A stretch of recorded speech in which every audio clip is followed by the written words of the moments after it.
pagi ini kita dapat berkumpul lagi walaupun dalam majlis yang kecil, tidak semeriah selalunya, untuk meraihkan majlis penutupan Bulan Kemerdekaan peringkat sekolah.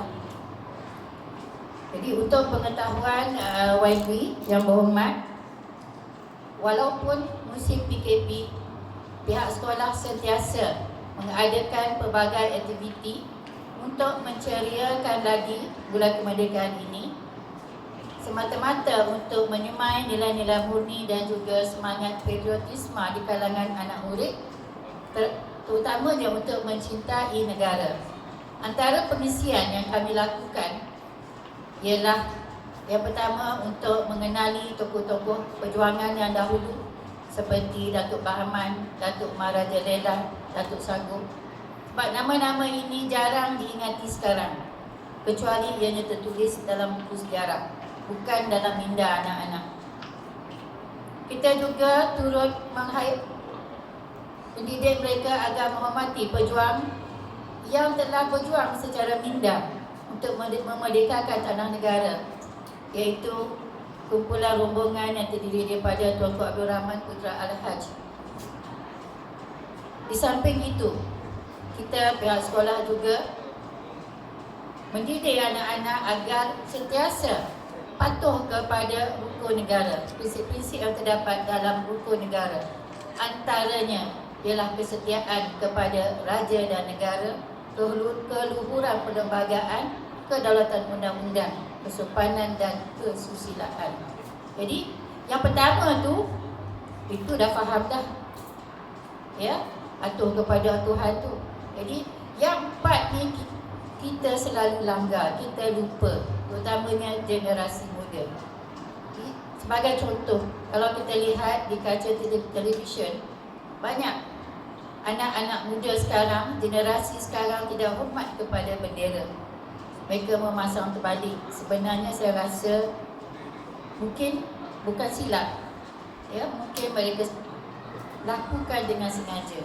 Kemudian kita juga dapati dalam YouTube, itu memang bukan kesilapan, mereka memijak-mijak bendera dan juga gambar tokoh-tokoh pemimpin dan terdahulu. Jadi di situ terasalah di hati kami betapa sayunya pejuang negara kita tidak dihormati oleh rakyat kita sendiri. Jadi untuk itu pihak sekolah telah mengadakan pelbagai aktiviti. Kami didik mereka daripada awal usia 6 tahun. Di sini ada prasekolah. Kami ada 2 buah prasekolah, ada 2 kelas, jadi muridnya ada 50 orang yang terdiri daripada golongan yang berpendapatan P40. Jadi walaupun ada anak cikgu, tapi kami terpaksa ketepikan kerana itu adalah keutamaannya. Jadi anak cikgu pergilah ke tadika yang berhampiran. Kemudian pihak prasekolah juga hari ini kami tampilkan, ya, dengan pakaian beranikanya. Jadi mereka mendapat kerjasama yang sewajarnya daripada ibu bapa. Jadi sempena dengan tema kita pada kali ini, Malaysia Prihatin, pihak sekolah telah menunjukkan beberapa keprihatinan kepada murid sepanjang tempoh PKP dahulu. Sebagai contoh, semasa bulan PKP, kami telah pun menggalakkan aktiviti bersama keluarga. Antaranya ialah bumi hijau. Mereka bercucuk tanam di rumah, gambar-gambarnya dihantar ke sekolah dan kami buat pertandingan. Gambar-gambar kandid yang terbaik kami akan bagi anugerah, bagi hadiah. Di samping itu, kami juga menyuruh anak-anak ini membantu keluarga di rumah. Tujuannya bukan apa? Untuk mengukuhkan institusi kekeluargaan di kalangan kita. Jadi ada anak-anak yang membantu ibu bapanya memasak dan mengemas rumah walaupun prasekolah. Comel, cute sangat. Kemudian pihak sekolah dengan jawatankuasa PIBG juga telah menyumbangkan bantuan makanan kepada keluarga murid sini yang terjejas. Jadi mereka telah pun mengenal pasti penduduk-penduduk di sekitar ini dan telah menghantar bantuan tersebut ke rumah.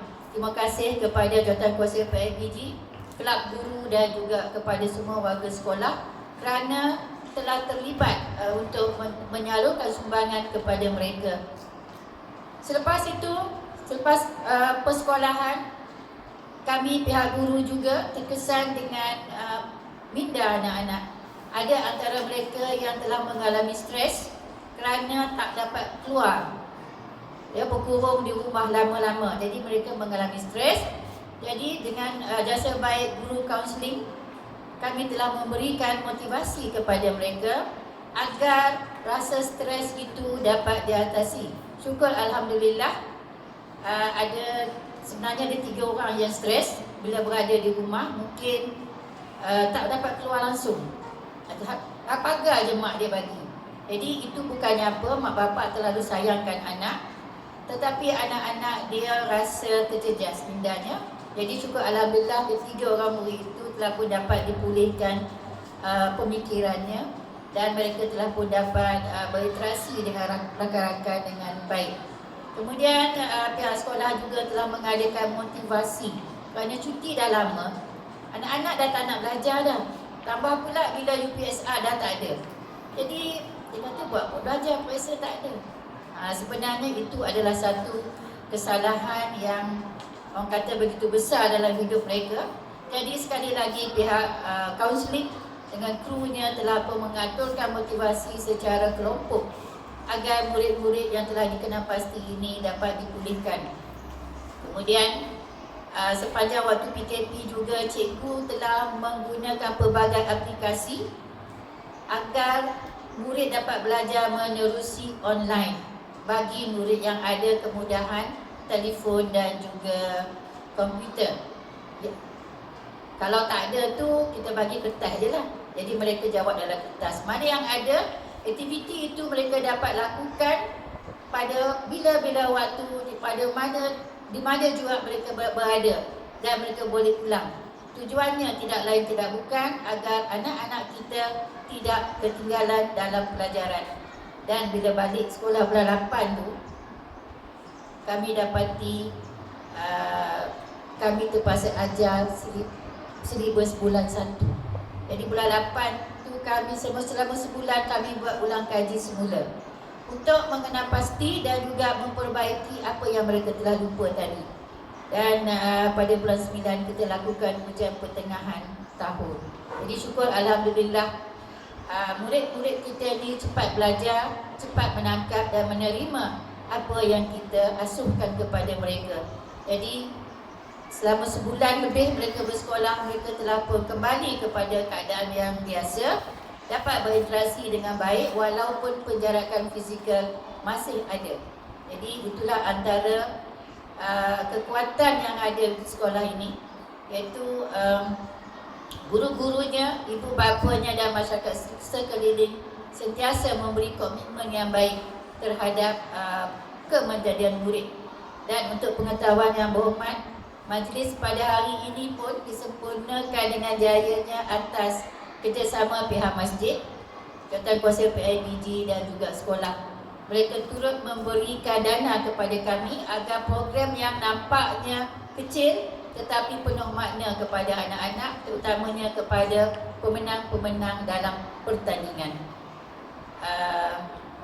Kemudian selain daripada itu, pihak ibu bapa dan juga komuniti juga telah pun menyalurkan sedikit keuangan untuk kami menaik taraf surau. Jadi daripada simen telah digantikan kepada tiles dan banyak lagi kemudahan di dalam itu yang perlu kita tampung. Jadi kalau dapat, mungkin dapat bantuan daripada yang berhormat agar surau itu kembali ceria dan kondusif, kerana di dalamnya pelbagai aktiviti dilakukan. Ini saya nak cerita sikit lah. Surau itu bukan sahaja digunakan untuk solat yang fardu, solat wajib dan sebagainya, tetapi ia juga merupakan kelas bagi anak-anak. Pada waktu pagi, inisiatif guru-guru agama, mereka telah pun mengajar Quran kepada murid ini. Target mereka murid yang hampir khatam Quran, sebab kita nak di saat awal sekolah rendah mereka telah pun khatam dengan Al-Quran. Jadi untuk pengetahuan yang berhormat dan sekalian yang hadir, ada murid darjah 1, kalau saya tak silap 3 orang. 3 ya, telah pun khatam Quran. Jadi seawal darjah 1. Darjah 2 dah bertambah bilangannya, dan kalau boleh kami nak bilang peningkatan berlaku. Jadi dalam tempoh ini pagi-pagi murid datang awal, sesi persekolahan bermula 7.40, adalah dalam masa 40 minit untuk guru-guru agama ajar murid-murid yang kita telah pasti tadi supaya mereka dapat khatam Al-Quran. Selain daripada itu, kelas biasa pun dilakukan di sana, pendidikan Islam lah maksud saya. Jadi oleh kerana itu kami memerlukan suasana yang kondusif untuk anak-anak kita belajar. Bukan hanya dia diisi pada waktu-waktu solat sahaja, tetapi pada waktu pembelajaran pun kami memanfaatkan sepenuhnya bilik berkenaan.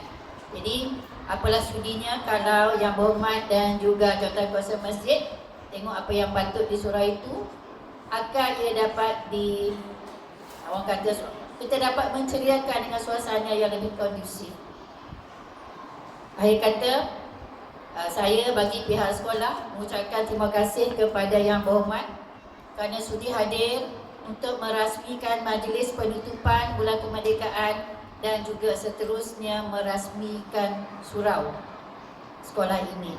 Jadi nanti selepas ini kita bolehlah lihat bagaimana keadaan surau tersebut yang telah diceriakan oleh guru-guru sekolah ini. Kami tidak mengambil orang daripada luar kerana mahal. Jadi guru-guru kami kreatif, jadi mereka telah orang kata bersungguh-sungguh untuk menceriakannya dengan dana yang terhad. Sekian, terima kasih.